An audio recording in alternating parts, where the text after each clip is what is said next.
What's going on, everybody, and welcome back to the garage. Today we've got a really cool project.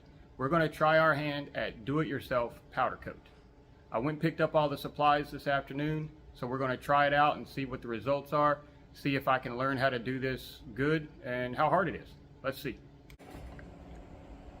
So this specific powder gun came from my local Harbor Freight. Runs about 80 bucks. It comes with pretty much everything you need except for the powder coat. And I got a little tub of that in matte black because everything I have is going to be black for now.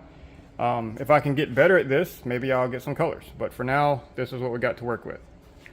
I also built myself a little box to kind of contain the overspray of the powder and hold my parts. I don't know if it's really needed, but I've never done this before, so I figured I would try it. And then I have my little $10 toaster oven that I picked up from Facebook Marketplace, and that's going to be what we bake the powder coat with. So I think I got everything I need. I'm just going to try these two little pieces right here as like just a test and see how it works out. And then hopefully I can move on to some parts for old Eugene. So we're going to do a quick little unbox here of the powder coat gun kit. Like I said, this came from Harbor Freight. I mean, I'm sure other places have them. You can probably get them on Amazon, things like that.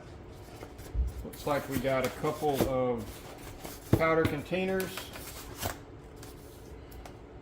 Looks like some sort of an inline filter maybe. I don't know. I'm sure the instructions will tell us what it is. Got the gun itself. And then underneath on level 2, all the cords, has a foot pedal and the electrostatic box.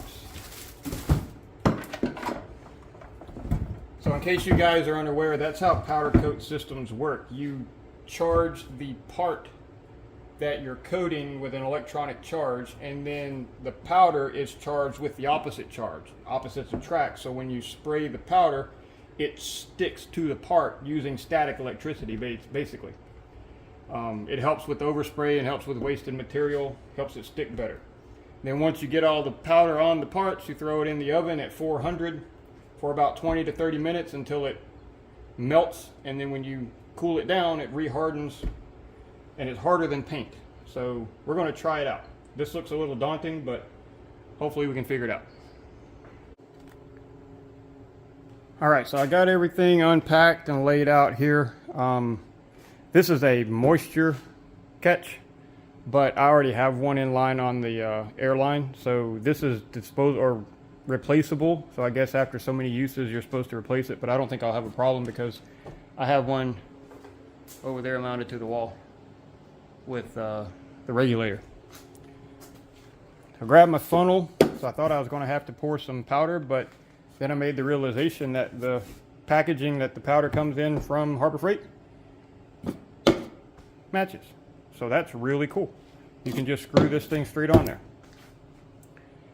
I also did some work on my little hanging box here. So after reading the instructions and realizing I needed to connect this grounding wire to the part, I didn't want the grounding wire in the box getting powder all over it.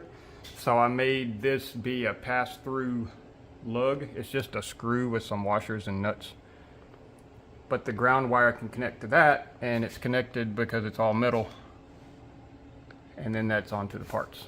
I don't know if it's going to work, but we'll see. So I'm going to get everything connected up, do a little dry run and see what happens.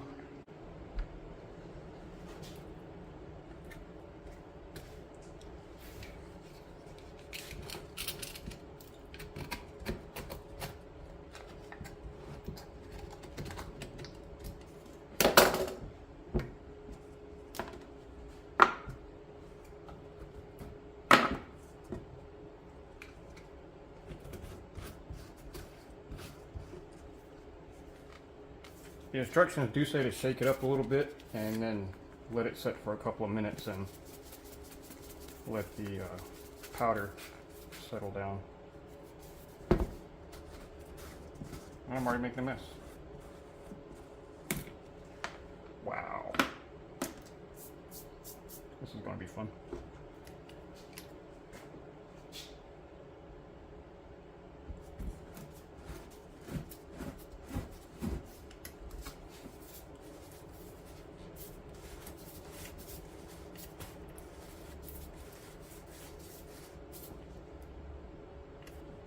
You really have to be careful and make sure that you get that threaded on there straight, because it's not the tightest fit.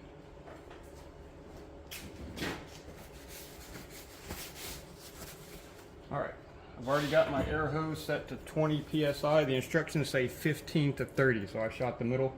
Got a regulator over there, and it's set up to 20 psi whenever I hold the trigger down. All right,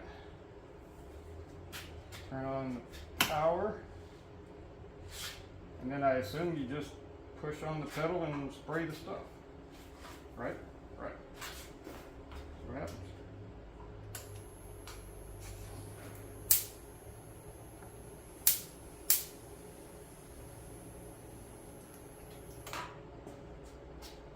I made a mess. I need to turn it around.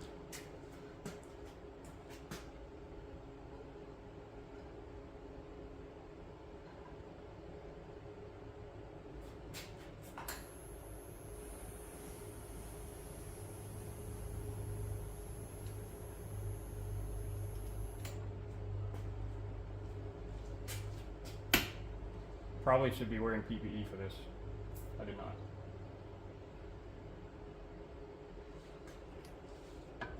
Oh! It's pouring out everywhere. I don't know what to do.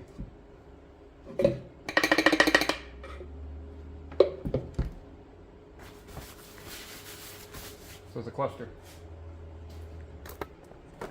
Made a mess over here on the floor. So when I went to set the gun down, it just poured out of the end here. It's almost as if it didn't have enough air pressure, but 15 to 30 is what they said, and it's at 20. The coating on the parts looks pretty good though.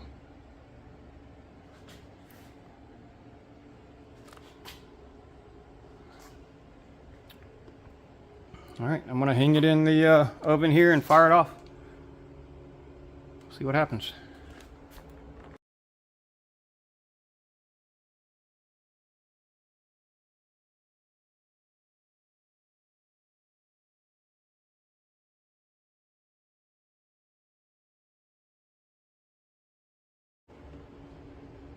All right, so it ran for 30 minutes. I checked it a little after about 7 or 8 minutes to make sure that the parts were up to 200 or 400 degrees, and they were.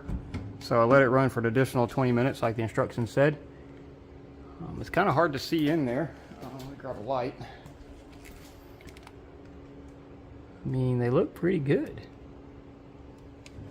They're still really hot, but I'm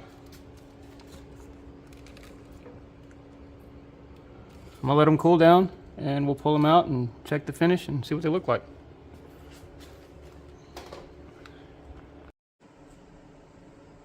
All right, parts are out of the oven. I let them cool down for about 10 or 15 minutes. Get a good look at the finish here on both sides. And I'm telling you, that one's got a little bit of a wrinkle right there. But for my first time, I am really happy with that. I mean, they look... I've seen worse finish on parts that I've bought from professionals. That's nice. I am really, really happy with that. So that means we can move forward with the parts on Eugene. So that'll be the next project. Man, I tell you what, guys, I could not be any happier with that finish. It really come out good. That means that I can move forward with the brackets for the lights on the front of Eugene. So the ones on the hood and then the ones that hold the pods. I painted the ones on the hood. The ones that are the pods are factory finish, and both of them are coming off. So this is really gonna help to get a good coating on there that's gonna last with the weather, because I mean, Eugene lives under the port, but I mean, when it's raining, that's what I drive. When it's a hurricane, that's what I drive. When the roads are flooding, that's what I drive. Eugene sees everything. If it's freezing, very little around Texas, but still, he sees everything. He is not a fair weather truck or Jeep. He bogs down. So that's going to have everything thrown at him. So I'm really hoping that this holds up good. I also noticed when I was walking around earlier that the taillight covers, the little protector bars, the coating's starting to come off on those. So if I can fit those in the little oven, I can repowder coat those as well. So I'm just coming up with all kinds of ideas for this little toy. So it's really going to be fun. But for now, you guys, I'm going to go ahead and sign off. I'm going to clean up and go have some dinner. Really appreciate you guys hanging out with me here in the garage and trying new things. It's really a learning experience, but once I can get the mess I made under control, this is really going to be fun. But for now, I'm going to sign off. You guys have fun and rock on.